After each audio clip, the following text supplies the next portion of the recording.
I was sitting in my cherry red convertible outside the Starbucks on Maple Ridge Drive, engine idling top down, enjoying the 72-degree weather, while Boston's More Than a Feeling played through my speakers. That's when I noticed movement in my peripheral vision. Before I could even turn my head completely, Barbara Kessler, the president of our HOA, had vaulted over my passenger door like some kind of suburban ninja and planted herself in my leather seat with the confidence of someone who'd just conquered a small nation. "Drive me to the community center immediately," she commanded, pointing forward like a general directing troops into battle. My electric scooter battery died, and my husband took our Tesla to his golf tournament. I have an emergency board meeting about unauthorized garden gnome placements in exactly 12 minutes. She actually snapped her fingers at me twice, the sound sharp and entitled in the morning air. I stared at her for a solid 5 seconds, my vanilla latte frozen halfway to my lips. "Barbara," I said slowly, trying to process what had just happened, "you literally just jumped into my car without permission. That's not how any of this works." She adjusted her oversized sunglasses and smoothed her blazer with HOA President embroidered on the pocket in gold thread. As the duly lead president of Pine Valley Estates Homeowners Association for the past 7 years, she said with a tone that suggested she was explaining basic math to a toddler, "I have executive transit privileges during community emergencies as outlined in subsection 47B of our neighborhood covenant. Now drive. We're wasting valuable enforcement time." I sat down my coffee carefully in the cup holder and pulled out my phone. The 911 operator who answered sounded like she'd been having a boring morning until I explained that the president of my HOA had just commandeered my vehicle and was refusing to leave. 20 minutes later, Barbara was in handcuffs, trying to explain executive transit privileges to Officer Daniels, who looked like he was trying very hard not to laugh while reading her rights. But let me back up and explain how I ended up with the neighborhood's most notorious HOA president getting arrested in my passenger seat. My name is Mitchell Brennan, and I'm a 41-year-old software developer who works from home. I moved to Pine Valley Estates 3 years ago. Attracted by the mature oak trees, the well-maintained common areas, and what the real estate agent called a vibrant community atmosphere. What she failed to mention was that vibrant was code for ruled with an iron. Fist by Barbara Kessler. Barbara was 53 years old, stood 5'2" in her sensible pumps, and carried a clipboard everywhere she went like it was a royal scepter. She'd been running unopposed for HOA president since 2017 because anyone who even thought about challenging her would mysteriously receive 17 violation notices within a week. She once fined the Johnsons $800 for having their trash cans visible from the street for 37 minutes after the approved retrieval window. She measured grass height with an actual ruler every Tuesday. She had a color-coded spreadsheet of every resident's violations dating back a decade. My problems with Barbara started innocently enough 6 months ago when I decided to repaint my front door. I'd chosen a deep navy blue, which I thought looked sophisticated against my home's gray siding. The paint had barely dried when Barbara appeared on my doorstep with her clipboard and a frown that could curdle milk. "Mr. Brennan," she announced like a judge delivering a death sentence. "Navy blue is not on the approved color palette for exterior doors as clearly stated in Section 12, subsection C of our architectural guidelines. You have 72 hours to repaint in one of the 17 approved shades or face daily fines of $100. I tried reasoning with her, showing her that my navy was virtually identical to the approved colonial blue on her little color chart. But Barbara pulled out an actual spectrometer from her purse and proved it was 3 shades darker. That's when I knew I was dealing with someone who had way too much time on her hands and a desperate need for therapy. I repainted the door, but our relationship was permanently soured. Over the next few months, Barbara seemed to make it her personal mission to find violations on my property. My mailbox was reportedly 2 degrees off perpendicular. My driveway had an oil stain the size of a quarter that was deemed an aesthetic violation. She even tried to fine me for excessive butterfly attraction because my lavender bushes were, and I quote, creating an unregulated pollinator congregation zone. The situation escalated dramatically 2 weeks before the convertible incident. Barbara had sent out a mass email declaring that all residents must attend a mandatory Saturday morning seminar on proper hedge trimming techniques. The email, written in all caps with multiple red exclamation points, threatened violation notices for anyone who didn't attend. I responded politely that I had a prior commitment, which was actually just my plan to sleep past 6 a.m. on a weekend for once in my life. Barbara did not take this well. She showed up at my door at 6:30 that Saturday morning with a portable speaker and played the Pine Valley Estate's official anthem, which was apparently a thing that existed at maximum volume until I answered. When I opened the door in my pajamas, she thrust a 150-page bound manual about hedge maintenance into my hands and informed me that my absence had been noted in the permanent record. I didn't even have hedges. The following Monday, I found a violation notice on my windshield for automotive flamboyance because my convertible's red color was deemed too festive for a residential setting. On Tuesday, there was another notice for repeated top-down infractions, suggesting my open convertible top was creating a draft hazard for neighboring properties. By Wednesday, she'd invented an entirely new violation category called vehicular nonconformity and tried to fine me $300.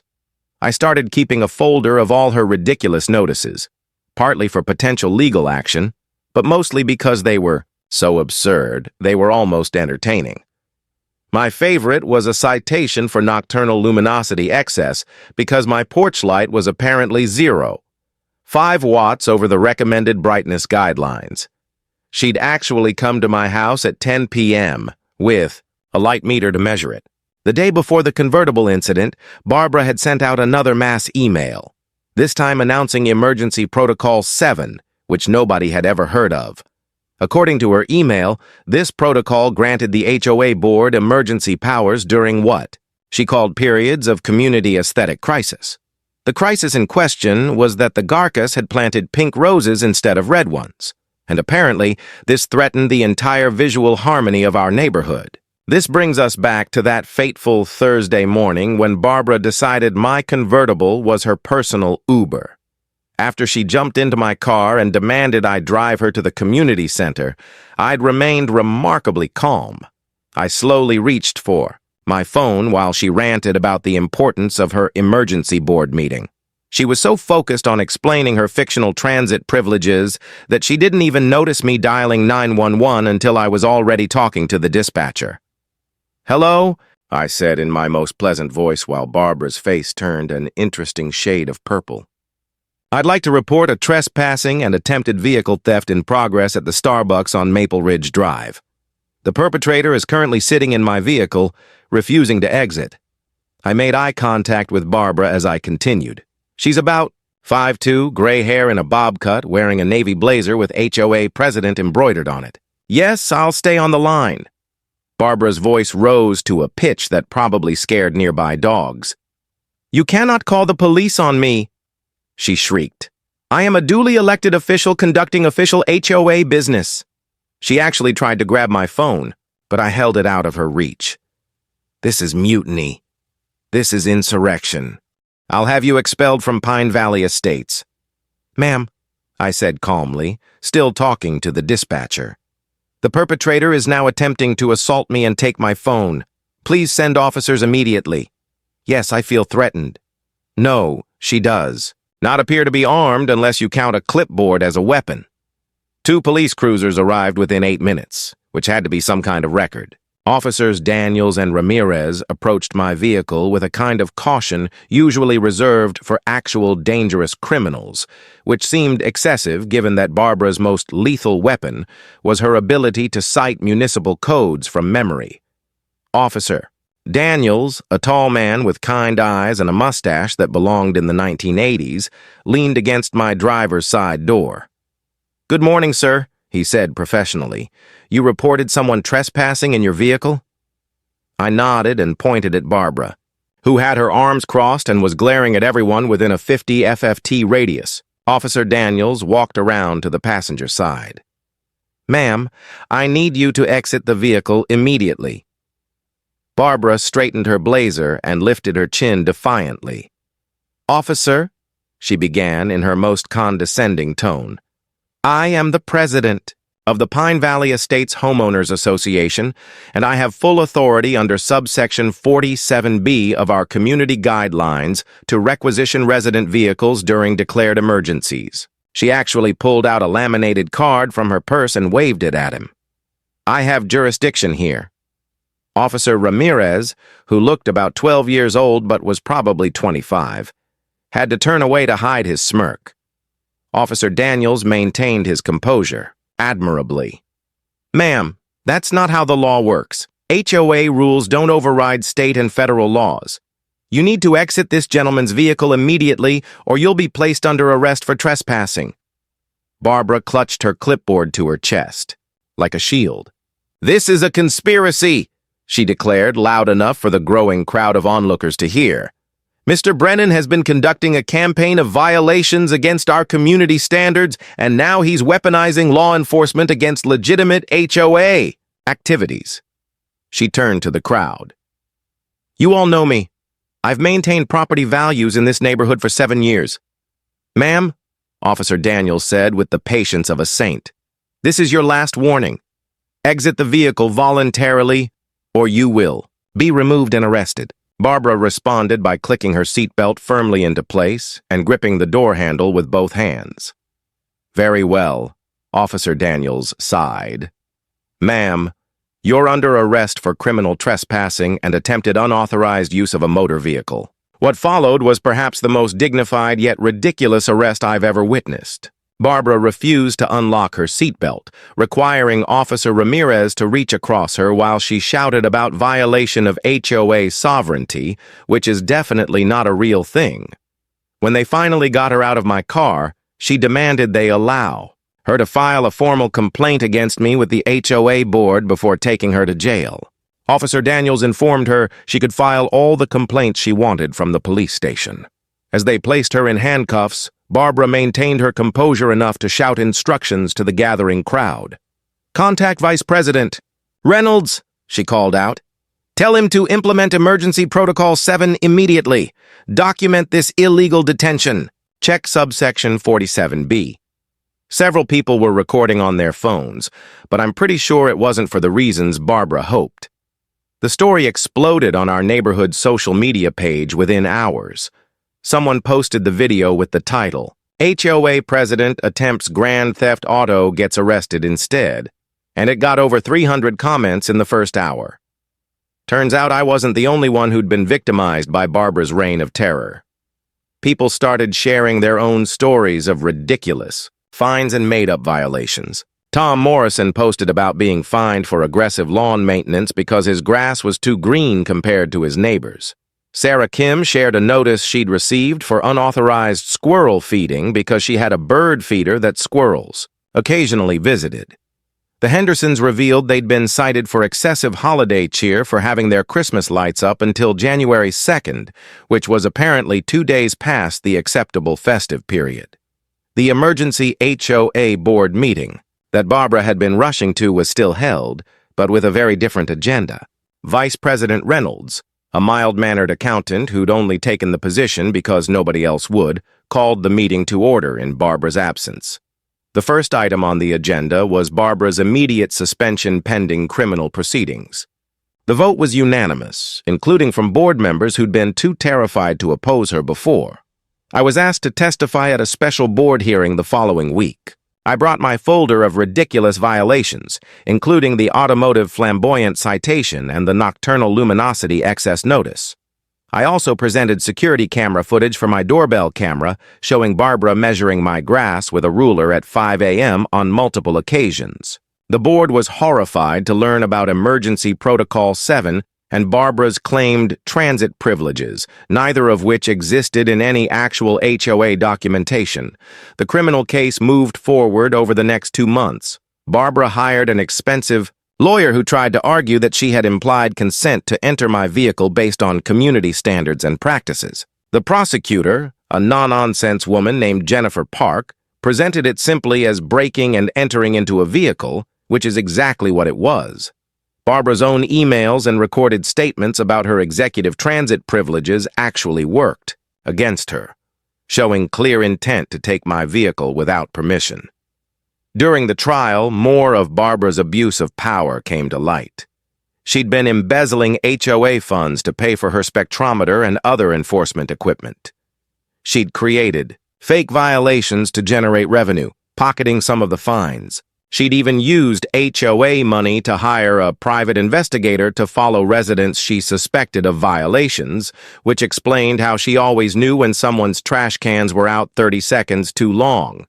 The jury deliberated for less than 2 hours. Barbara was found guilty of criminal trespassing, attempted unauthorized use of a motor vehicle, and misappropriation of HOA funds. The judge, clearly tired of what he called the most ridiculous case of HOA overreach he'd seen in 30 years on the bench, sentenced Barbara to 6 months in jail, suspended to time served, and 2 years probation. She was also ordered to pay $25,000 in restitution to the HOA and $5,000 in damages to me for harassment. But the legal consequences were just the beginning. Barbara was permanently banned from serving on any HOA board in the state. She was required to complete 100 hours of community service, specifically helping people she'd wrongfully fined over the years. She also had to attend a 12-week course on boundaries and appropriate leadership, which the judge specifically noted should focus on the difference between community service and tyranny. The professional consequences were even more devastating for Barbara. She'd been working as an office manager for a local real estate firm, and when news of her arrest and conviction spread, she was immediately terminated. Her employer cited reputational damage and concerns about her judgment and ethics. Her real estate license was also suspended pending review, effectively ending her career in property management. The final HOA board meeting to officially remove Barbara from her position was standing room only. Vice President Reynolds read the resolution removing her from office and banning her from attending any HOA meetings for 5 years. When he finished reading, Barbara stood up from her seat in the back of the room, her face a mask of disbelief and rage. "You can't do this," she shouted, her voice cracking. "I've given 7 years of my life to maintaining standards in this community. Without me, property values will plummet. You'll have chaos, anarchy, pink roses everywhere." Security escorted her out as she continued shouting about the coming aesthetic apocalypse. As the door closed behind her, the room erupted in applause. Someone had brought a cake that said, "Freedom from tyranny in green frosting." The Garcia family brought their pink roses and handed them out to everyone as a symbol of our newfound independence. Barbara's financial situation deteriorated rapidly after the conviction.